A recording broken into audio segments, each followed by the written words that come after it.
السلام علیکم دوستو، ویڈیو دیکھنے سے پہلے ہمارے اس چینل کو سبسکرائب کر لیں اور نیچے موجود بیل آئیکن کو ضرور کلک کر لیں تاکہ ہماری ویڈیوز باقاعدگی سے آپ کے پاس پہنچتی رہیں۔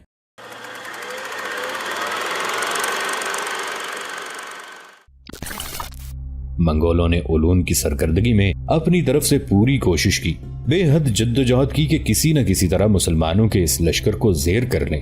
انہیں یقین تھا کہ جو لشکر ان کے سامنے آیا ہے اس لشکر کی کمانداری یقیناً نظام الدین ہی کر رہا ہے، اس لیے کہ انہیں بتا دیا گیا تھا کہ نظام الدین لشکر کے ایک حصے کے ساتھ ادھر ادھر سرگرداں ہے۔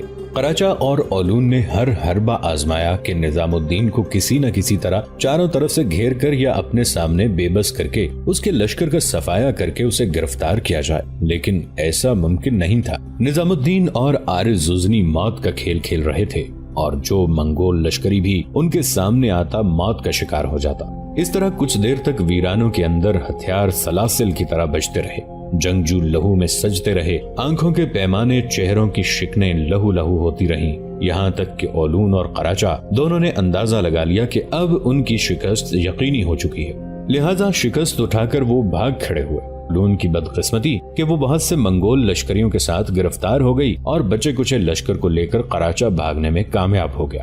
گرفتار ہونے والے سارے منگولوں کو نظام الدین کے لشکریوں نے نہتہ کر دیا تھا، ان سے ہتھیار لے لیے تھے۔ اولون چونکہ جنگی لباس میں تھی، اپنے خود سے اپنا چہرہ بھی ڈھانپے ہوئے تھی، لہٰذا اسے پہچانا نہ جا سکا کہ وہ لڑکی ہے۔ جب اس سے ہتھیار لے لیے گئے تو اس موقع پر اولون نے اچانک ہتھیار لینے والے لشکری کو مخاطب کر کے کسی قدر سخت اور کھردرے الفاظ میں پوچھ لیا، کیا تمہارے اس لشکر کی کمانداری نظام الدین کر رہا ہے؟ یہ الفاظ سن کر مسلمان لشکری کا چہرہ غصے میں سرخ ہو گیا تھا۔ کچھ دیر تک کھا جانے والے انداز میں اس نے اولون کی طرف دیکھا، پھر کہنے لگا، تم اسیر منگول لشکری ہو، تمہاری آواز بھی نسواں نہیں ہے، تمہیں کیسے جرأت ہوئی کہ تم نے یہ پوچھ لیا کہ اس لشکر کی کمانداری نظام الدین کر رہا ہے؟ وہ ہمارے امیر ہیں، تم ہو کون جو ہم سے ایسا سوال کر رہے ہو یا کر رہی ہو؟ اس لیے کہ تمہاری آواز نسوانی ہے، ذرا اپنے سر سے خود اتارو، میں دیکھوں تم کون ہو۔ اولون نے جب اپنے چہرے پر ڈالا ہوا خود کا نقاب ہٹایا تب وہ لشکری آگے بڑھا۔ اس کے ہاتھ میں ننگی تلوار دیکھ کر اولون پریشان اور خوفزدہ ہو گئی تھی۔ ایک دم اس نے اپنے سر سے خود اتار دیا تھا، اس کے بال بکھر گئے تھے اور اس کا حسین اور خوبصورت چہرہ دیکھ کر لشکری چند قدم پیچھے ہٹ گیا اور کہنے لگا، مجھے پہلے ہی شک تھا تم لڑکی ہو، اس لیے کہ تمہاری آواز سے میں پہچان چکا تھا۔ یہ کہو تمہارا نام کیا ہے؟ اس موقع پر اولون نے ایک لمبا سانس لیا، پھر کہنے لگی، اگر تمہارے لشکر کے سالار امیر نظام الدین ہیں تو مجھے ان کے سامنے پیش کرو۔ اس موقع پر اس لشکری نے اولون کے پاس دوسرے لشکری کو کھڑا ہونے کے لیے کہا اور خود ایک طرف بھاگا جہاں نظام الدین اور عارض زوزنی کھڑے تھے، وہاں گیا، پھر نظام الدین کو مخاطب کر کے کہنے لگا، امیر، منگولوں کے گرفتار ہونے والے لشکریوں میں ایک لڑکی بھی ہے، وہ آپ کے متعلق یہ پوچھ رہی تھی کہ کیا مسلمانوں کے اس لشکر کی کمانداری امیر نظام الدین کر رہے ہیں۔ اس وقت نظام الدین اور عارض زوزنی دونوں نے اپنے چہروں سے اپنے خود کے نقاب ہٹائے ہوئے تھے۔ نظام الدین نے اس لشکر کی طرف دیکھا، پھر کہنے لگا، اس لڑکی کو میرے پاس لے آؤ۔ وہ لشکری وہاں سے ہٹ گیا۔ اس کے جانے کے بعد نظام الدین نے عارض زوزنی کو مخصوص اشارہ کیا، جس پر دونوں نے ایک دوسرے کی طرف دیکھتے ہوئے اپنے چہروں پر اپنے خود کے نقاب ڈال دیے تھے۔ تھوڑی دیر بعد وہ لشکری اولون کو اپنے ساتھ لایا اور نظام الدین اور عارض زوزنی کے سامنے لا کھڑا کیا۔ نظام الدین نے تھوڑی دیر تک غور سے اولون کا جائزہ لیا، پھر اسے مخاطب کر کے کہنے لگا، کیا تمہارا نام اولون ہے اور کیا تم چنگیز خان کے داماد قنجار کی چچا زاد بہن ہو؟ تم نے میرے متعلق میرے اس لشکری سے پوچھا تھا، کہو کیا تمہیں مجھ سے کوئی کام ہے؟ ویسے میں جانتا ہوں کہ تمہیں چنگیز خان نے ہمارے سالار نظام الدین کا سر کاٹنے کے لیے روانہ کیا ہے۔ تمہارے ساتھ منگولوں کے اس لشکر کی کمانداری قراچہ بھی کر رہا تھا اور میرے خیال میں وہ شکست کھا کر بھاگ چکا ہے اور تم ہمارے سالار نظام الدین سے اپنے مرنے والے سالار اربوش کا انتقام لینا چاہتی ہو۔ دیکھو، کبھی کبھی ایسے انتقام مہنگے بھی پڑ جاتے ہیں۔ تم لڑکی ہو، واپس اپنے لشکر میں جاؤ، کسی سے شادی کر کے پرسکون زندگی بسر کرو۔ تم لشکر لے کر جگہ جگہ بستی بستی قریہ قریہ کیوں سرگرداں ہوتی ہو؟ یہاں تک کہنے کے بعد نظام الدین جب خاموش ہوا تب اولون کچھ دیر تک سوچتی رہی، گہری سوچوں میں ڈوب گئی تھی۔ نظام الدین نے پھر اسے مخاطب کیا، اب تم کن سوچوں میں ڈوب گئی ہو؟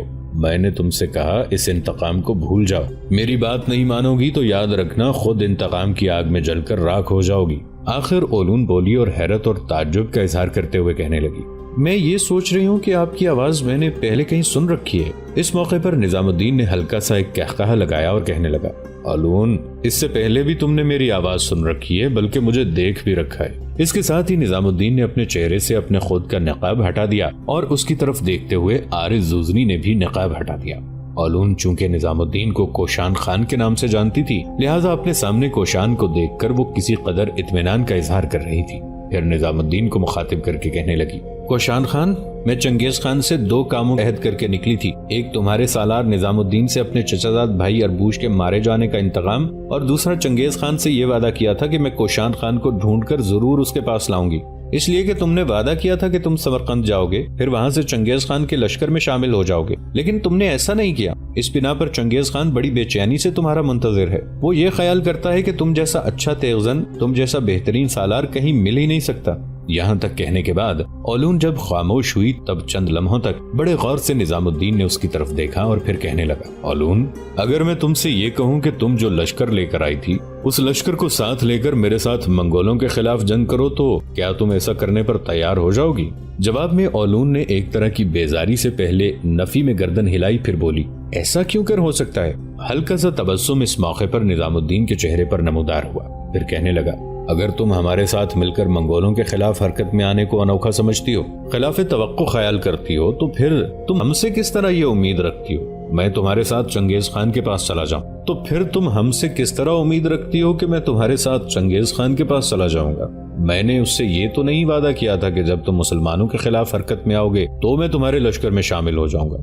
میں تو یہ سمجھا تھا کہ جب وہ کسی مہم پر نکلے گا تو میں اس کا ساتھ دوں گا، لیکن اگر وہ مسلمانوں کے خلاف حرکت میں آتا ہے تو میں جہاں تک ہو سکا اس کے لشکریوں کو کاٹوں گا۔ اولون، ایک بات یاد رکھنا، چنگیز خان کو ہم پر حملہ آور ہونے کی جرت اور جسارت ہمارے اپنوں کی غداری کی وجہ سے ہوئی ہے، ورنہ یہی سلطان علاؤالدین خوارزم شاہ ہے جس کا نام سن کر منگولوں پر لرزہ طاری ہوتا تھا۔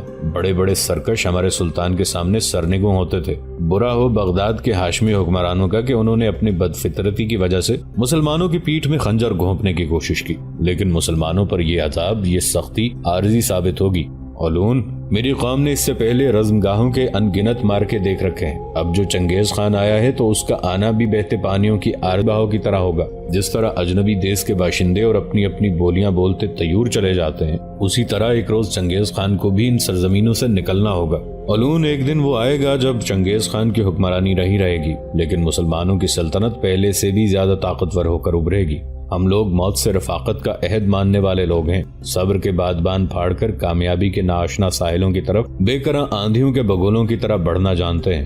یہاں تک کہنے کے بعد چند لمحوں تک نظام الدین خاموش رہا، پھر پہلے کی نسبت زیادہ دکھ بھرے انداز میں کہنے لگا، اس میں کوئی شک نہیں کہ اپنوں کی غداری اور کچھ اپنے سلطان کے غیر دانشمندانہ اقدام کی وجہ سے مسلمانوں پر ان دنوں کوہستان کی استادہ چٹانوں، وہموں کی سیاہی اور صدیوں کے چھپے رازوں جیسی خاموشی اور سکوت طاری ہے، لیکن یہ صورتحال زیادہ عرصہ نہیں رہے گی۔ مسلمان ایک روز جھل سے خیالات اور احساسات، خواہشوں کی تپش لے کر دھواں دھواں رات کے علاوہ میں عزم و ہمت کے پیکر بن کر اٹھیں گے، زندگی کی خوشیوں کو اپنا کر موت کے مناظر کھڑے کرتی حرب بھری صدیوں کی طرح اپنے دشمنوں کے خلاف حرکت میں آئیں گے اور تمدن کی روحوں کو ریزہ ریزہ کر دینے والے زخم خوردہ تصور کی طرح چھا جائیں گے۔ اولون، میں چاہتا تو جس طرح چنگیز خان نے مسلمانوں کا قتل عام کیا ہے اسی طرح میں تمہاری گردن کاٹ سکتا تھا، لیکن میں نے ایسا نہیں کیا۔ مسلمان عورت کی عزت اور اس کا احترام کرتے ہیں، اس کی آبرو، اس کی عزت، اس کے ناموس کو اپنی جان جیسا عزیز خیال کرتے ہیں۔ پھر ہاتھ کے اشارے سے نظام الدین نے ایک سالار کو بلایا اور اسے مخاطب کر کے کہنے لگا، اس لڑکی کو اپنے ساتھ لے جاؤ اور اسے کہیں بٹھا کر پانی پلاؤ، اور اگر یہ کھانے کے لیے کچھ مانگتی ہے تو اسے مہیا کرو۔ اس کے بعد نظام الدین نے اولون کی طرف دیکھا اور کہنے لگا، اولون، تم اس کے ساتھ جاؤ، میں ذرا تمہارے ساتھ گرفتار ہونے والے لشکریوں کا جائزہ لے لوں۔ اولون چپ چاپ وہاں سے ہٹ کر اس لشکری کے ساتھ ہو لی۔ اس کے جانے کے تھوڑی دیر بعد ایک چھوٹا سالار بھاگتا ہوا آیا اور بڑی رازداری سے نظام الدین کو مخاطب کر کے کہنے لگا، امیر، منگولوں کے لشکر میں ایک جنگجو ہے، اپنی جسمانی ساخت اور چہرے سے وہ کوئی عام سا لشکری نہیں لگتا، اپنا نام برغا خان بتاتا ہے اور آپ سے ملاقات کرنے کا خواہش مند ہے۔ برغا خان کا نام سنتے ہی نظام الدین چونکا تھا، اس لیے کہ یہ وہی برغا خان تھا جو تائچوت قبیلے کا سردار تھا اور جسے چنگیز خان نے گرفتار کر کے رکھا تھا، اور نظام الدین کے کہنے پر اسے اس وقت رہائی ملی تھی جب نظام الدین کوشان خان کے نام سے چنگیز خان کی سرزمینوں میں گیا تھا۔ اس چھوٹے سالار کو مخاطب کرتے ہوئے نظام الدین کہنے لگا، برغا خان نام کے جنگجو کو میرے پاس لے کر آؤ۔ اس پر وہ وہاں سے ہٹ گیا تھوڑی دیر بعد وہ برغا خان کو لے کر آیا۔ برغا خان جب قریب آیا تب نظام الدین نے اپنے دونوں بازو پھیلا دیے۔ اس پر برغا خان بھاگا اور نظام الدین کے گلے لگ گیا۔ اس کے بعد وہ عارض زوزنی سے ملا۔ برغا خان کو مخاطب کرتے ہوئے نظام الدین کہنے لگا، برغا خان، یہ میرا ساتھی سالار ہے، اس کا نام عارض زوزنی ہے، تم یہاں اولون کے لشکر میں کیسے آ گئے؟ جواب میں دکھ بھرے انداز میں برغا خان کہنے لگا، برا ہو اس چنگیز خان کا، جس وقت تمہاری وجہ سے مجھے چنگیز خان کے ہاں رہائش ملی تھی تو بعد میں مجھے پتا چلا کہ چنگیز خان مسلمانوں کے علاقوں پر حملہ ہونا چاہتا ہے۔ اس وقت میں نے عہد کیا تھا کہ اس سلسلے میں تمہارے ساتھ رابطہ قائم کروں گا اور تمہارے ساتھ رابطہ قائم کرتے ہوئے مسلمانوں کے حق میں کام کروں گا۔ اس بنا پر میں نے چنگیز خان سے کہا تھا کہ اگر وہ مجھے اجازت دے دے تو میں اپنے قبیلے کے کچھ لشکریوں کو لا کر اس کے لشکر میں شامل ہو جاؤں، اس طرح اس کی عسکری طاقت بڑھے گی۔ چنگیز خان نے اس تجویز کو پسند کیا، لہٰذا میں اپنے کچھ لشکریوں کو لے کر چنگیز خان کے لشکر میں شامل ہو گیا۔ میرے بھائی، میں چنگیز خان کے لشکر میں رہتے ہوئے تمہارے لیے کام کرتا رہوں گا۔ ابھی تم میرے ساتھ اسیر ہونے والے منگولوں میں جانا، ان میں میرے بہت سے ساتھی ہیں، ان میں سے کچھ کے ساتھ میں تمہارا تعارف کراؤں گا، انہی کے ذریعے میرے اور تمہارے درمیان پیغام رسانی کا سلسلہ جاری رہے گا اور میں تمہیں اٹھنے والے خطرات سے آگاہ کرتا رہوں گا۔ برغا خان کے ان الفاظ پر نظام الدین نے خوشی کا اظہار کیا، پھر عارض زوزنی کو کہنے لگا، عارض زوزنی، میرے بھائی میرے ساتھ آؤ، برغا خان کے ساتھ چلتے ہیں۔ چنانچہ برغا خان ان دونوں کو اپنے ساتھ لے کر چلا۔ راستے میں برغا خان کو مخاطب کر کے نظام الدین کہنے لگا، برغا خان، اس سے پہلے میں اولون سے مل چکا ہوں، وہ لڑکی ہے، میں اسے کوئی نقصان نہیں پہنچاؤں گا، لیکن اس کے ساتھ جو منگول لشکری گرفتار ہوئے ہیں ان سب کو قتل کر دیا جائے گا۔ تم اپنے ساتھیوں کو ایک طرف کر لینا، منگولوں کو بائیں رکھنا اور ان کے دائیں طرف خود کھڑے رہنا اور اپنے دائیں طرف اپنے ساتھیوں کو رکھنا، اس طرح میں پہچان سکوں گا کہ میں نے کن کو چھوڑنا ہے اور کن کو قتل کرنا ہے۔ یہاں تک کہنے کے بعد نظام الدین جب خاموش ہوا تب غور سے نظام الدین کی طرف دیکھتے ہوئے برغا خان بولا، نظام الدین، میں گزشتہ چند ہفتوں سے اولون کے ساتھ سرگردہ ہوں۔ اس کی اس جستجو کے دوران میں نے اندازہ لگایا ہے کہ یہ نظام الدین کی تلاش میں نکلی ہے، اس لیے کہ نظام الدین کے ہاتھوں اس کا چچا زاد بھائی اربوش مارا گیا تھا۔ وہ اس کا انتقام لینا چاہتی ہے، لیکن اس نے چنگیز خان سے یہ بھی وعدہ کیا تھا کہ وہ کوشان خان کو اپنے ساتھ لے کر آئے گی، اور جتنا عرصہ میں اس کے ساتھ رہا اکثر مواقع پر یہ تمہارا ذکر کرتی تھی۔ میں نے اندازہ لگایا کہ یہ اولون تمہاری طرف مائل ہے، تمہاری شجاعت، تمہاری تیغزنی، تمہاری شخصیت سے متاثر ہے۔ اس بنا پر اس نے چنگیز خان سے کہا تھا کہ وہ کوشان خان کو اپنے ساتھ لے کر آئے گی۔ میں سمجھتا ہوں کہ اس کا ارادہ یہ ہوگا کہ کوشان خان جب چنگیز خان کے لشکر میں پہنچے گا یہ اس سے ملتی رہے گی اور پھر اپنی طرف مائل کرنے میں کامیاب ہو جائے گی۔ یہ میرا اندازہ ہے، میں نے اولون کے ساتھ کام کرتے ہوئے یہ محسوس کیا ہے، یہ اندازہ غلط بھی ہو سکتا ہے۔ اتنی دیر تک وہ گرفتار ہونے والوں کے پاس پہنچ گئے۔ برغا خان نے اپنے کچھ ساتھیوں کا نظام الدین اور عارض زوزنی سے تعارف کرایا۔ اس کے بعد نظام الدین نے سارے اسیروں کو 3 قطاروں میں کھڑا ہونے کو کہا۔ جب سب 3 قطاروں میں کھڑے ہو گئے تب برغا خان اپنے ساتھیوں کو لے کر دائیں جانب کھڑا ہوا۔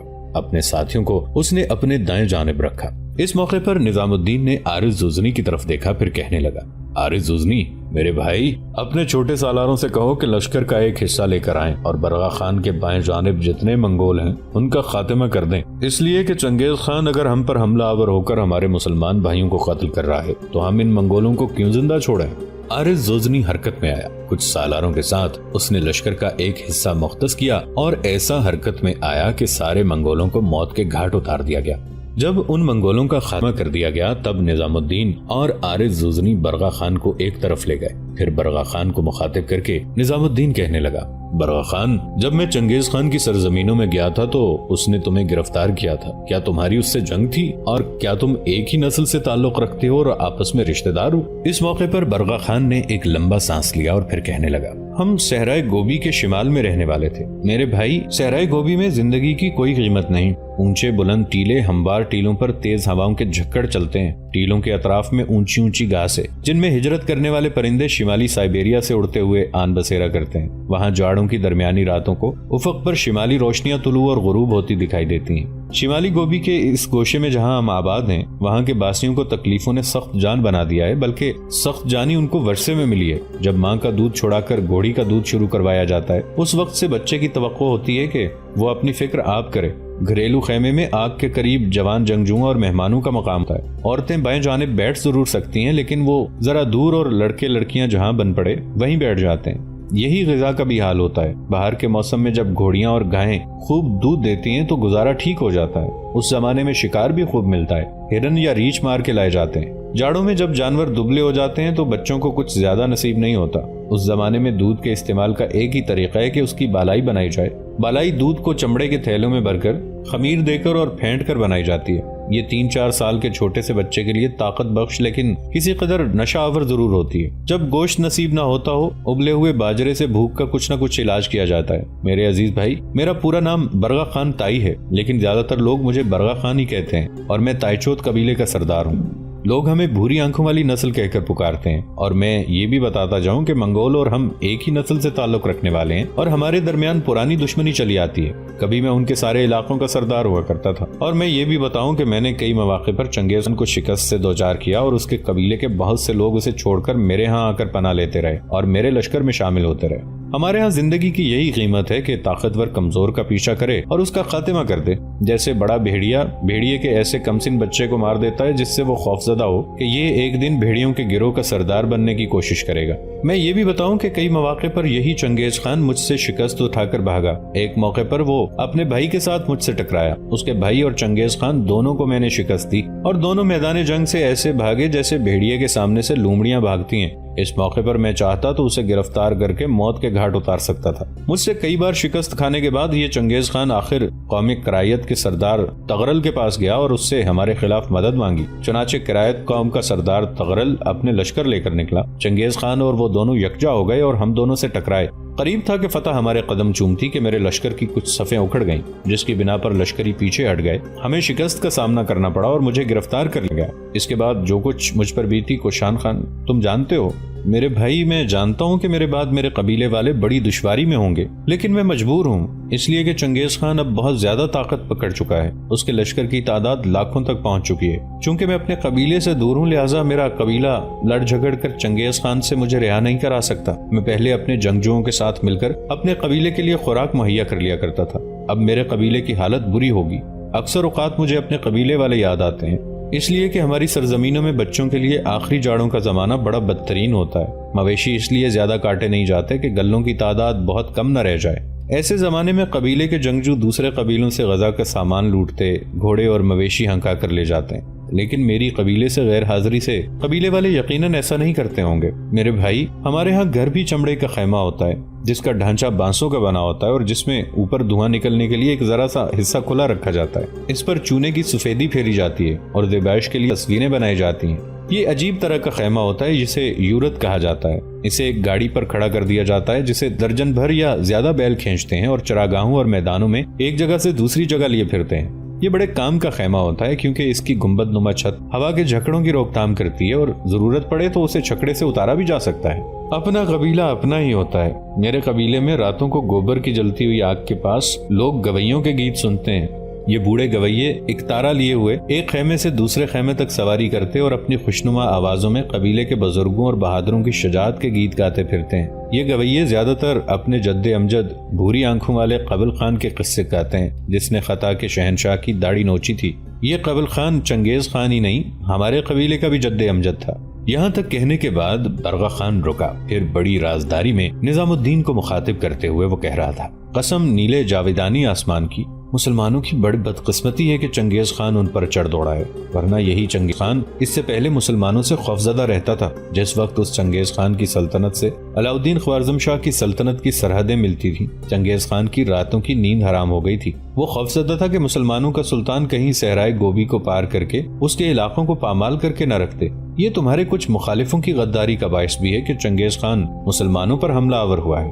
یہ بات نہیں کہ اسے ان سرزمینوں کی شادابی اور زرخیزی پسند آئی اور ان پر چڑھ دوڑا ہے، بلکہ اس سے بہت پہلے چنگیز خان اور ہمیں معلوم تھا کہ مغربی سرحد کے سلسلہ کوہ کے اس پار ایسی شاداب وادیاں ہیں جہاں کبھی برف نہیں پڑتی، وہاں ایسے دریا بہتے ہیں جو کبھی منجمد نہیں ہوتے، وہاں لاکھوں لوگ ایسے شہروں میں رہتے ہیں جو قراقرم اور چین کے شہر ینگنگ سے بھی زیادہ پرانے ہیں، اور وہاں مغرب کی آبادیوں سے وہ قافلے آتے ہیں جو اپنے ساتھ منگولوں کی سرزمین میں آبدار تلواریں، بہترین زنجیردار زریں، سفید کپڑے، سرخ چمڑے، ہاتھی دانت، فیروزے اور لال لاتے ہیں۔ لیکن چنگیز خان کو کبھی بھی ان علاقوں کی طرف میلی آنکھ اٹھا کر دیکھنے کی جرت اور جسارت نہ ہو، اس لیے کہ علاؤدین خوارزم شاہ کا نام ہی چنگیز خان کے لیے خوف اور دہشت کا باعث تھا۔